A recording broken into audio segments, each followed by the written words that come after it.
जी, मैं 7-8 साल से यहाँ पर ये घर बना कर रह रहा हूँ जी। और बहुत कोशिश की, न कार्ड बन रहा है, राशन कार्ड, न वोट कार्ड बन रहा है। जब भी करो तो तुम्हारा ये है, तुम्हारा वो है, ऐसे करके बहाने करते हैं। अच्छा, आपने लोकल नेताओं से इस बारे में बात की, लेकिन आपको कार्ड नहीं बना और मैं फौज से रिटायर हूँ, सूबेदार हूँ। अच्छा। और हमारे 2 लड़के हैं, मैं हूँ, मेरी वाइफ है, बहुएं हैं और किसी का कार्ड नहीं बना है। तो जो कार्ड हमारा है, जहाँ की वजह से मैं बलिया डिस्ट्रिक्ट का रहने वाला हूँ और यहाँ पर अभी रह रहे हैं, तो उसको मैं चाह रहा हूँ कि यहाँ पर हमारा कार्ड बने। वो तो ख़त्म हो गया, चूँकि हम यहाँ पर सब आधार कार्ड वगैरह सब हमारा यहाँ बना हुआ है, इसके वजह से। तो ये प्रॉब्लम अगर सॉल्व हो जाए तो हम समझते हैं कि आप लोगों के माध्यम से अगर ये हो जाए तो एक बहुत बड़ा बिल्कुल हमारी कोशिश ही यही है कि आप लोगों की बातें आगे तक पहुँचे। अभी यहाँ पर विधायक या प्रतिनिधि स्थानीय कौन है? यहाँ पर पंकज जी हैं बीजेपी के, लेकिन वहाँ तक बात पहुँचती नहीं है क्योंकि ये अधिकारी वर्ग का काम है और हम एक ऐसे काम के लिए विधायक के यहाँ, किसी नेता के यहाँ जाएं, ये हमारा, और मैं फौजी हूँ, डिसिप्लिन से मैं चाहता हूँ कि जो भी काम हो वैधानिक और कानूनी हो, तरीके से हो। लेकिन यहाँ पर हम 7-8 साल से देख रहे हैं कि न तो कोई कानून है, न कोई तरीका है, न कोई कुछ है। आप फार्म भरो और घर में बैठे रहो, कोई लाइन लगी हुई है। कल आना जी, आपके पास गाड़ी है, आपका तो कार्ड बनेगा नहीं। अरे मैं फौज से रिटायर हूँ, मैं पेंशन ले रहा हूँ, उसी में हम अपना पूरा परिवार चला रहे हैं, तो फिर इस क्या मतलब हम कार्ड नहीं रहेगा तो फिर मैं आपको क्या दिखाऊंगा कि मेरा क्या रिकॉर्ड है, मैं कहाँ का रहने वाला हूँ, कैसे हूँ, क्या हूँ। कोई आईडी होना चाहिए कि नहीं होना चाहिए? फौज की आईडी का कहीं वैल्यू नहीं है। फौज की आईडी का लोकल काम में या लोकल समय में जो हमें ज़रूरत है बाल बच्चों परिवार के लिए, वो एक पेंशन के अलावा उसका कोई ज़रूरत नहीं है। तो आपको लगता है कि प्रशासन ज़्यादा जिम्मेदार है इस काम के लिए, सुस्त है प्रशासन? प्रशासन यही नहीं है, जो प्रशासन पहले भी रहा है वो भी और आज भी परिवर्तन हुए हैं, लेकिन इम्प्लीमेंट नहीं हो रहे हैं। परिवर्तन हुआ है, ऐसी बात नहीं है, सरकार अच्छी है, इसमें कोई दो राय नहीं है, लेकिन कोई भी काम जो आदत पड़ी हुई है लोगों के धीरे धीरे करने की, वो नहीं जा रही है। वो सुस्ती कहीं नहीं गई, वो नहीं जा रही है। बाकी तो जो ऊपर से आ रहा है, जो हो रहा है और जो दबाव दिया जा रहा है, वो अच्छे के लिए दिया जा रहा है, इसमें सभी को फायदा है। लेकिन जो बरसों से लोग बैठकर बाबूगिरी किए हैं और काम करने के प्रति रुचि नहीं है, सुबह गए और 8-4 बजे 5 बजे आ गए, तनख्वाह तो मिलना है, सरकारी काम है। बाकी ये नहीं सोच रहे हैं कि प्रधानमंत्री थोड़ी आएंगे, जोगी थोड़ी आएंगे हमारा कार्ड बनाने के लिए। बनाना तो इन्हीं लोगों का है। तो जो प्रतिनिधि है वो उसके ऊपर गौर फरमाए और हमारे को राहत दे इन सब चीज़ों से, जिससे कि हम भी लाभान्वित हों। अच्छा, अभी यहाँ पे चुनाव आने वाला है, तो आपको क्या लगता है कि मुख्य मुद्दे क्या होने वाले हैं जनता की ओर से, या आपके क्या लगता है कि क्या होने चाहिए? देखिए, पढ़े लिखे होने के नाते या फौज में रहने से, बाकी जगहों पर घूमने से हमें जो नॉलेज है उसके अनुसार कोई भी चीज़ 2 दिन में नहीं हो जाता है, पहली बात। और ये महंगाई का जो मुद्दा चिल्लाया जा रहा है, हल्ला किया जा रहा है, तो महंगाई आएगी। एक परिवार के रूप में ले लो आप, एक परिवार को चलाने के लिए हम कुछ करना चाहते हैं, सोचते हैं, और उसके बीच में कोई आपदा आ जाए तो वो काम रुक जाता है और उस काम का जो आज के रेट, आज का जो पैसे की वैल्यू है, 2 महीने 4 महीने साल भर के बाद उसका वैल्यू बदल जाता है और हम आ जाते हैं संकुचित अवस्था में आ जाते हैं, मतलब हम उस काम को नहीं कर पाते जो हम चाहते थे। ये सरकारी मामले हैं, तेल वगैरह, गैस वगैरह, ये जो सब्सिडियां हैं, ये कैसे दी जाती थी, कैसे बॉन्ड भरा जाता था, कौन सा वित्त मंत्री ने क्या किया, ये बहुत बड़ी, इसके पीछे बहुत बड़ी कहानी है जो कि लोग समझ नहीं रहे हैं और चिल्लाते हैं, क्योंकि उनको मालूम है कि इतने % लोग जागरूक हैं, इतने % नहीं है, इसका फ़ायदा उठाया जा सकता है। मैं किसी पार्टी की तरफ से नहीं हूँ, सभी को चाहिए रोजगार चाहिए, ये अनिवार्य है। रोजी रोटी, रोटी कपड़ा और मकान ये चाहिए, हम इसी के लिए प्रयत्नशील हैं और हम चाहते भी हैं कि हो, लेकिन देश में क्या चल रहा है और देश के प्रति हमारी क्या जवाबदारी है, ये भी सोचना हमारी ड्यूटी है। हर चीज़ चाहो कि टाइम पर पूरा हो जाए, तो यहाँ से कन्याकुमारी तक, दिल्ली से दौलताबाद तक कहीं भी जाइए, उसको जाने में समय लगता है, करने में समय लगता है, इम्प्लीमेंट करने में समय लगता है। आपको रक्षा भी चाहिए, आपको खुद का बेनिफिट भी चाहिए, आपको नौकरी भी चाहिए, आपको एजुकेशन भी चाहिए। ये आपदा, आंधी तूफान, भूकंप, कोरोना और बाढ़, ये तमाम चीज़ें इसी में शामिल है।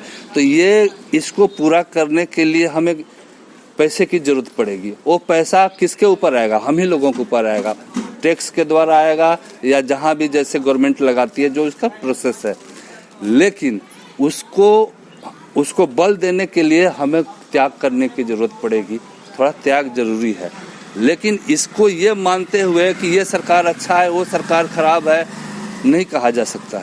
नहीं, एक होता है कि कुछ सरकारें आती हैं वो भ्रष्टाचार के लिए ही पॉपुलर हो जाती हैं, कुछ सरकारें कहती हैं कि हम तो हमारे उसमें भ्रष्टाचार हुआ ही नहीं। अभी वर्तमान में क्या लग रहा है आपको, भ्रष्टाचार कम हुआ है या बढ़ा है या उतना ही है या कुछ बदलता ही नहीं है? भ्रष्टाचार तो बहुत कम हुआ है, इसमें डाउट नहीं है। केंद्र और राज्य दोनों में? हाँ, दोनों में हुआ है, कम हुआ है। लेकिन मानसिकता जो है देश के प्रति हो या सत्ता के प्रति हो या किसी, लोग अपने अपने कास्टिज्म में आ गए हैं, कास्ट के ऊपर आ गया है, कुछ बहुल्य क्षेत्रों में आ गया है कि कहाँ पर कौन सी संख्या ज़्यादा है, उसके आधार पर आ गया है। लेकिन बदलाव तो आया है, ये सब फील कर रहे हैं, ऐसा नहीं है कोई फील नहीं कर रहा है, कोई हिम्मत नहीं करता इस बात को कहने के लिए, बस इतना ही फर्क है। लेकिन बदलाव तो आया है, ये बदलाव ही तो प्रॉब्लम का कारण है, समस्या का कारण है। अच्छा, ये बदलाव हो रहा है तो लोगों को समस्या हो रही है? हाँ, समस्या इसलिए आ रही है कि अगर मुझे आराम से 10 बजे की जगह 11 बजे जाएं और 5 बजे की जगह 4 बजे आ जाएं घर, और हमारे को 8 घंटे का पैसा हर 30वें महीने दिन मिल जाए, आराम से काम भी न करूं। अब काम करना पड़ रहा है, जवाबदेह बनना पड़ रहा है, रिकॉर्ड बनाना पड़ रहा है कि आपने जो टारगेट दिया गया था किए कि नहीं किए। अब क्या है कि निजी क्षेत्रों में जैसे काम हो रहा था, वैसे सरकारी काम का भी तरीका बदला जा रहा है कि उनको अगर हम टारगेट देकर काम करा रहे हैं तो आप क्यों नहीं कर सकते? आपको भी जो दिया हुआ है उसको तो करो कम से कम। ये है समस्या। मतलब आपका कहना है कि लोगों को एक आदत बन गई है बैठ करके सिर्फ पैसा पाने की या तनख्वाह पाने की, और उसमें अब बदलाव हुआ है तो लोगों को समस्या हो रही है। समस्या आ रही है। अच्छा, एक चीज़ और है, अभी आपने कहा सुरक्षा वगैरह से सामने बात आई, एक देश में किसान आंदोलन चल रहा है, इस बारे में आप क्या कहेंगे? राजनीति से प्रेरित लग रहा है आपको या वाकई में किसानों की मांग चल रही है? देखिए, जो सत्ता में है सरकार और जो पहले से चले आ रहे हैं, उनके समय में उनकी प्रॉब्लम क्या थी, उन्होंने उनके अनुसार काम किया।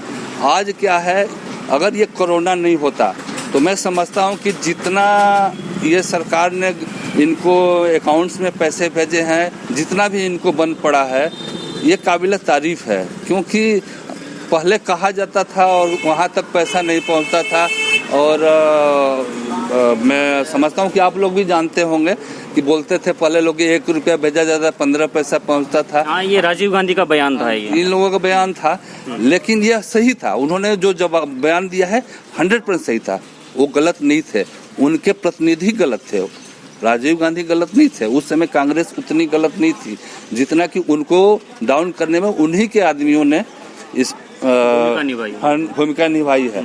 लेकिन आज क्या है, आपके आधार कार्ड के आधार पर या जन अकाउंट्स खोल देने के आधार पर आपके पैसे आपके अकाउंट में जाते हैं। एक तो सबसे बड़ी अच्छी चीज़ यही है कि जो सुविधा गवर्नमेंट से पारित हो रही है वो आपको मिल जाती है। आपको पता होना चाहिए, आप फार्म भरें, आप उसका लाभ उठाएं। आत्मनिर्भर बनना है, आत्मनिर्भर बनना है। मैं सरकार के पक्ष में नहीं हूँ कोई भी, पर हमें जो सरकार जो भी है बन रही है उसको इम्प्लीमेंट कराए। और ये इम्प्लीमेंट किसके द्वारा होगा, इसमें सबसे कमी है हमारी जनता की।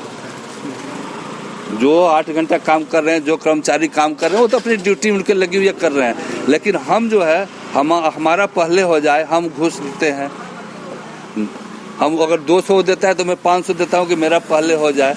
इसमें हम जनता भी दोषी हैं। अच्छा, मतलब भ्रष्टाचार से प्रशासन से ही नहीं, लोग भी उसके लिए उतने ही जिम्मेदार हैं, आप ये कह रहे हैं? लोग प्रशासन से ज्यादा लोग ज्यादा दोषी हैं भ्रष्टाचार के लिए। क्योंकि वो अपने स्वार्थ के लिए और आपस में लड़ जाते हैं कि इन्होंने 200 दिया है तो हम 500 देकर, उन्होंने 500 दिया तो 1000। जिनके पास पैसा है, पूंजी वाले हैं, उन्होंने ये व्यवस्था खराब कर रखी है।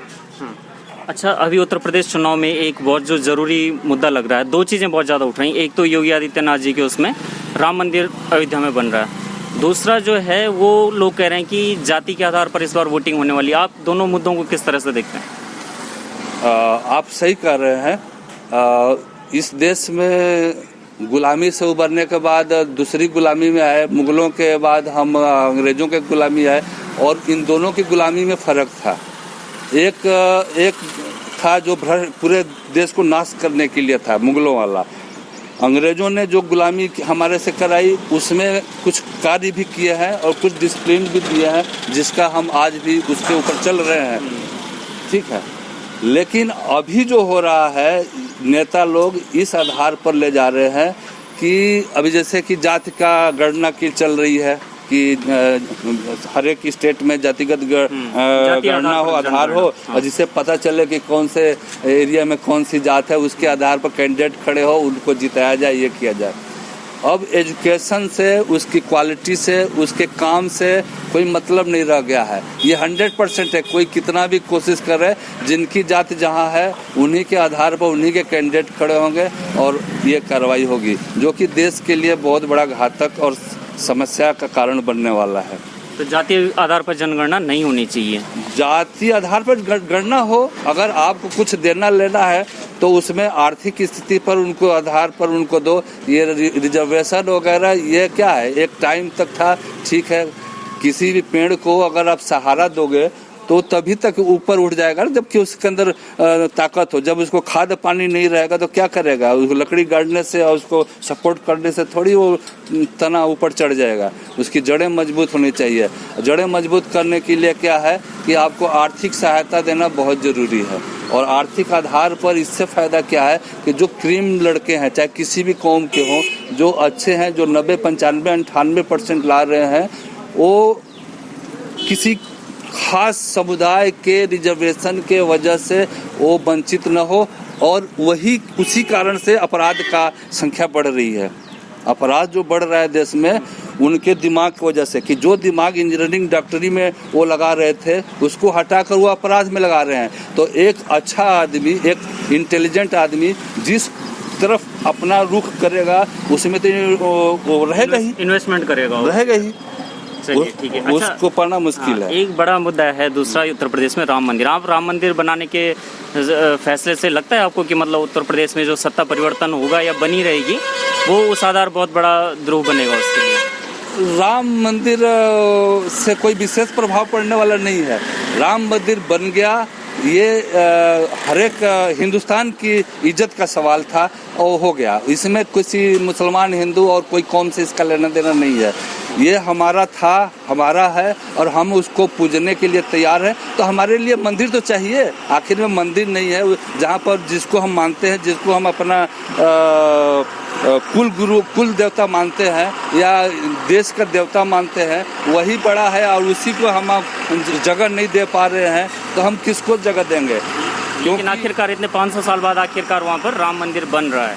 हाँ, राम मंदिर बन गया या बन रहा है, ये एक बहुत अच्छी बात है। और इससे अगर वोट पर प्रभाव भी पड़ेगा तो ये जो नारे लगा रहे हैं, अल्लाह अकबर, महादेव, जय महादेव या हर हर महादेव, जय श्री राम, तो यही बांट रहे हैं और ये मजबूर कर रहे हैं जय श्री राम के नाम पर वोट देने के लिए। बिल्कुल, तो ये सब राजनीतिक है। राम मंदिर अपनी जगह श्रद्धा का केंद्र है, बाकी सब सियासी, आप ये कहना? सियासी है। जो सही है, सत्य को किसी की जरूरत नहीं है, तो वो तो होना चाहिए। चाहे मस्जिद हो, चाहे मंदिर हो, चाहे कुछ भी हो, तो होना चाहिए। ठीक है, होना चाहिए।